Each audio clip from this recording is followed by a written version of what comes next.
Sebelum kita lanjut, saya pengen kenalin dulu nih. Caseoff.com adalah sebuah toko online yang menjual berbagai software dengan harga yang lebih murah dari situs resminya. Namun software yang dijual tetaplah original dan legal. Kalian bisa langsung pilih software yang kalian butuhkan seperti Microsoft Office, Windows 10, dan lain-lain. Tak hanya itu, ada juga game PC dengan berbagai platform seperti Steam Games, Origins Games, Uplay Games, Battle.net Games, dan Epic Games. Dan di sini ada ekstra diskon untuk produk seperti Windows 10, Microsoft Office dengan cara kalian masukkan ke chart untuk pembelanjaannya dan lalu masukkan kode kupon yaitu IG50 dan apply, nanti otomatis akan dapat potongan kembali. Jadi lumayan ya, diskonnya sekitar 50%. Untuk keterangan lebih lanjut, cek link di deskripsi. Halo teman-teman, kembali lagi di Jetek ID bersama saya, Angga Wigola Saputra, dan selamat datang untuk kalian yang baru bergabung di channel Jetek ID. Jangan ragu, bantu tekan tombol subscribe-nya untuk mendukung channel Jetek ID karena subscribe itu gratis dan tentunya di sini banyak giveaway-nya, jadi kalian jangan ragu untuk tekan tombol subscribe-nya ya. Oke, jadi di video kali ini sebetulnya adalah video yang singkat aja. Sebenarnya saya pengennya singkat aja karena kemarin itu banyak juga yang DM, banyak juga yang nanya karena saya sempat posting juga di Instagram untuk casing ini. Jadi banyak yang nanya, "Bang, itu casing apa, Bang? Bagus itu casingnya bla bla bla." Banyak. Ya udahlah, sekalian saya jadiin konten dan juga saya pengen ngasih tahu ke kalian di sini dengan budget yang kurang lebih 4, 5, 6 juta, dan ini adalah budget yang sering banget Jetek ID membantu merakitkan PC untuk kalian. Jadi memang di luar yang ada di konten, banyak teman-teman subscriber itu merakit budget 4 juta, 5 juta, 6 juta, dan ini adalah spesifikasi yang kurang lebih sering dirakit untuk subscriber Jetek ID ya. Jadi langsung aja kita jelaskan untuk komponennya masing-masing. Nah, di sini untuk rakitan PC 4, 5, 6 juta sebetulnya kan variatif. Untuk komponennya variatif, tapi basicnya itu bisa di harga 4 jutaan atau di 5 juta tergantung pengaturan apa saja yang digunakan. Nah, kalau untuk yang PC kali ini itu budgetnya di sekitar 5 juta lewat sedikit mungkin kalau nggak salah ya. Nah, untuk komponennya apa saja? Di sini kita gunakan yang hampir 90% atau 95% atau ya 90% lah baru, karena memang di sini pakai komponen yang semuanya baru. Tapi memang masih ada beberapa komponen yang bekas. Seperti prosesor, yang pertama di sini gunakan prosesor Core i5 generasi ketiga. Dan Core i5 generasi ketiga ini ya tentunya udah nggak ada lagi yang baru, jadi kita ambil yang bekas. Dan ini banyak banget subscriber yang rakit pakai Core i5 3470, 3550, 3570, itu kurang lebih performanya akan sedikit banyak mirip-mirip, nggak jauh beda ya. Jadi yang saya pakai kali ini 3570. Dan motherboard yang digunakan di sini motherboard yang baru. Kalau kalian mau menekan budget biar di 4 jutaan ya bisa pakai yang bekas. Tapi karena memang di sini subscriber kita kali ini nggak mau yang bekas, jadi kita pakaikan Phenom RX H61 biar lebih aman lah ke depannya. Karena yang bekas itu untung-untungan, memang ada yang kalau beruntung ya awet, ada yang baru sebulan, bahkan baru seminggu, bahkan baru beberapa hari ya udah. Ya begitulah namanya komponen bekas. Jadi ya pengen yang baru aja biar aman.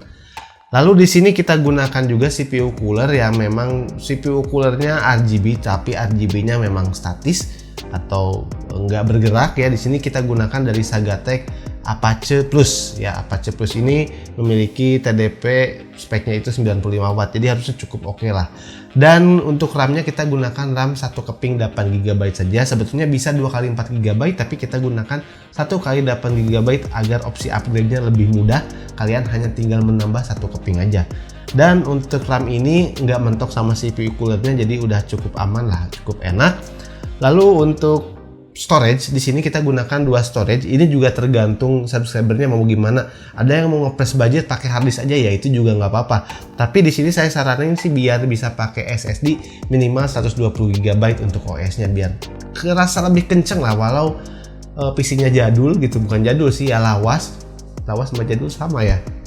Oke, jadi untuk penyimpanannya itu kita gunakan SSD 120 GB di sini dari Acer Panther. Yang berkapasitas 120 GB ini juga udah cukup oke.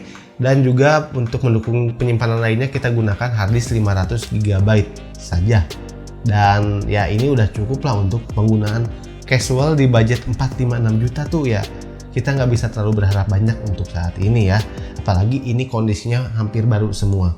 Dan kalau kalian mau ngepres budget ya kalian bisa cari-cari pilih-pilih yang lebih murah. Tapi ini cukup saya rekomendasikan untuk kalian. Dan untuk PGA cardnya di sini PGA card yang lagi cukup rame juga lah. Jadi balik lagi semua pakai GT 1030. Di sini kita gunakan GT 1030 dari Maxsun yang VRAM-nya 2GB tentunya dengan memorinya DDR5. Nah, di sini sebetulnya saya pengen pakaikan dengan Furrion GTX 750, cuman saat saya membuat video ini harganya memang lagi tinggi dan stoknya tidak ada. Jadi dari Furrion sendiri belum restock. Tapi mudah-mudahan saat video ini tayang ya PGA GTX 750 dari Furrion itu udah tersebar banyak lagi. Jadi kalian bisa ambil yang 750 itu menurut saya karena performanya akan sedikit lebih kencang yang GTX 750 ini. Jadi nggak apa-apa karena memang di pasaran saat ini nggak ada 750, jadi kita pakai GT 1030 nih ya. Lalu untuk casingnya, nah ini casing yang memang ditunggu-tunggu, yang memang ditanya-tanya sama kalian teman-teman dari kemarin, bang itu casing apa sih? Nah di sini tuh adalah casing Furrion Voltus. Casing Furrion Voltus ini adalah menurut saya adalah casing yang cukup kemurahan ya. Kenapa kemurahan? Karena dengan harga yang 400 ribuan, saya lupa 450 apa 490 ya, 400 ribuan lah pokoknya, sudah memberikan fitur-fitur yang menurut saya di atasnya. Yang pertama di sini kita lihat dari segi RGB-nya. RGB-nya ini cukup unik di depan di sini ya, berlambangkan seperti segitiga atau V juga di situ, nyala-nyala RGB, dan ini dilapisi dengan kaca. Wow, harga 400 ribuan dilapisi kaca. Ada RGB-nya keren dan juga unik. Dan tentunya RGB-nya ini bisa dirubah modenya cukup banyak, sangat banyak. Jadi ini cocok untuk kalian yang bosen sama casing-casing yang ada di pasaran, pengen yang beda, pengen yang futuristik, ya ini bisa jadi salah satu pilihan karena harganya 400 ribuan masih masuk akal lah gitu ya buat sebuah casing yang cakep seperti ini gitu ya. Dan juga selain RGB yang memang menggoda ya di kelasnya, di sini juga airflow-nya juga cukup bagus karena di samping sini kiri kanannya itu sudah terdapat celah ataupun lubang yang mana di sini airflow ataupun inlet PC kalian itu akan lebih baik. Tak hanya di samping, juga di depan di bagian bawah juga di sini ada celah yang bolong-bolong juga memberikan sirkulasi udara yang cukup baik. Jadi kalau untuk airflow, untuk desain ini hampir nggak ada PR menurut saya ya, cukup bagus lah. Dan kita lari ke bagian bawah sini. Ke bagian bawah di sini memang ada PSU cover, tapi PSU covernya tidak full. Dan ini memang pernah juga saya pakai casing yang mirip, yaitu ada Furrion Crusade ya. Mirip seperti ini, sepertinya OEM-nya yang sama sih, tapi nggak tahu juga. Seperti ini, dan ini tuh plus minus. Ada yang mungkin suka, ada yang mungkin kurang suka. Plus minusnya ya ini udara di sini tuh kalau di sini panas, harddisk panas itu bisa lebih teriris lah, bisa rilis lebih cepat gitu kan, karena memang ada lubang. Tapi juga di sini bisa melihatkan PSU apa yang kalian gunakan ya, ada celah juga di sini ya, jadi nggak full tertutup gitu. Ini akan menjadi plus minus buat kalian. Dan ngomong-ngomong untuk konfigurasi fan-nya di sini bisa hingga 6 fan, yang mana di sini juga saya pasangkan 3 di depan pakai fan yang standar. Jadi memang kelebihannya juga karena nggak perlu yang RGB untuk di depan karena ya RGB-nya udah terwakilkan lah dengan kegantengan yang ada di depan ini. Jadi saya gunakan fan yang biasa di depannya, 3 fan biasa. Dan untuk belakang di sini untuk outlet saya cari dari Olsey, yang mana Olsey ini menurut saya cukup masuk atau selaras temanya dengan RGB yang ada di depan. Jadi cukup nyambung gitu, temanya cukup manis. Dan kalau kalian mau pasangkan lagi, kalian bisa pasangkan 2 di bagian atas ya di sini. Di bagian atas ini bisa 2, jadi kalian bisa pasangkan totalnya 6 fan. Dan tentunya untuk bagian atas di sini juga ada dust filter ya, ada dust filternya, udah dilengkapi dust filter. Dan juga di sini rongga-rongga atasnya itu cukup unik sih, nggak mesh biasa, tapi ada apa ya? Ya ada modelnya lah, bagus. Dan juga untuk I/O front panelnya juga ini cukup standar juga, ada tombol power pastinya, terus ada tombol LED-nya jadi buat rubah-rubah RGB di depan, dan juga ada jack audio 3,5 mm, ada juga USB 2, ini udah standar ya, ada 2, dan juga ada 1 USB. Ya ini cukup standar memang untuk casing-casing di zaman sekarang harus ada seperti itu ya. Tapi sayangnya memang untuk USB 3 tidak bisa digunakan di motherboard yang lawas seperti ini. Jadi nggak ada slot USB 3-nya kalau untuk motherboard lama ya. Oke, balik lagi untuk ke penyimpanannya. Sebetulnya untuk casing ini bisa menyimpan 4 storage, yang mana 2 SSD dan juga 2 hard disk, jadi totalnya 4 ya. Atau misalkan kalian mau pasangkan 3 SSD dan juga 1 hard disk, itu bisa untuk di storage ini. Jadi kalian tinggal pilih konfigurasinya seperti apa. Dan pemasangannya bisa seperti ini, bisa kalian lihat ya. Jadi cukup unik juga, cukup bagus, nempelnya seperti ini. Dan untuk sisi kabel manajemennya pun menurut saya nggak terlalu yang jelek-jelek banget. Ini masih oke lah, bisa untuk merapikan kabel manajemen. Nah, ngomong-ngomong power supply, yang terakhir di sini power supply yang di rakitan PC kali ini kita gunakan JetPower 400, karena memang JetPower 400 ini udah cukup oke juga digunakan untuk PC-PC kelas yang mainstream seperti ini. Jadi udah cukup oke, cukup kuat. Dan yang saya suka juga dari desainnya si power supply ini ya, mirip power supply yang mereknya ternama itu apa ya, Corsair atau yang lain, mungkin Thermaltake ada. Pokoknya ini bagus lah desainnya cukup bagus ya. Tapi kan power supply nggak hanya dilihat dari itu ya, yang penting power supply-nya itu bagus. Oke, mungkin itu aja untuk PC rakitan yang 45 jutaan ini. Dan seperti biasa, mari kita lihat dulu untuk sedikit benchmarknya dari PC kali ini. Dan nggak perlu berlama-lama, mari kita lihat benchmarknya.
Oke, lumayan lah untuk main game gitu kan, apalagi kalau kalian main gamenya di 720 pixel aja, tentunya udah cukup mumpuni mau main Genshin Impact atau apapun itu gitu kan.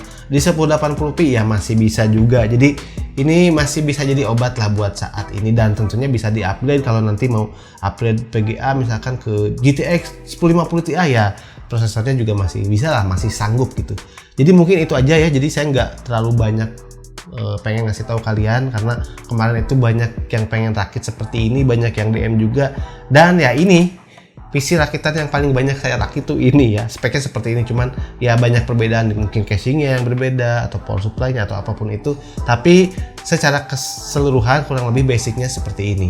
Dan ini tuh menghabiskan budget sekitar ya bisa 4 bisa 5 juta tergantung dengan konfigurasi yang kalian gunakan, dan untuk PC ini itu menghabiskan sekitar budgetnya 5 jutaan. Jadi bagaimana menurut kalian tentang rakitan PC kali ini? Ya cukup worth it lah dengan harga-harga yang sekarang lagi mahal. Tapi kalau kalian mau yang lebih upgradable dengan budget yang lebih tinggi sedikit, budget di 7 jutaan ya, 7 jutaan. Jadi kemarin juga saya merakitkan untuk subscriber, saya lupa namanya, pakai Core i3 generasi 10 dengan PGA GT 1030, itu bisa di 7 jutaan juga ternyata ya, dengan konfigurasi kurang lebih mirip seperti ini, hanya beda di prosesor dan juga motherboardnya tentunya. Untuk yang lainnya hampir mirip lah, RAM-nya paling yang berbeda ya. Jadi itu bisa di 7 jutaan, udah 16 GB RAM-nya gitu.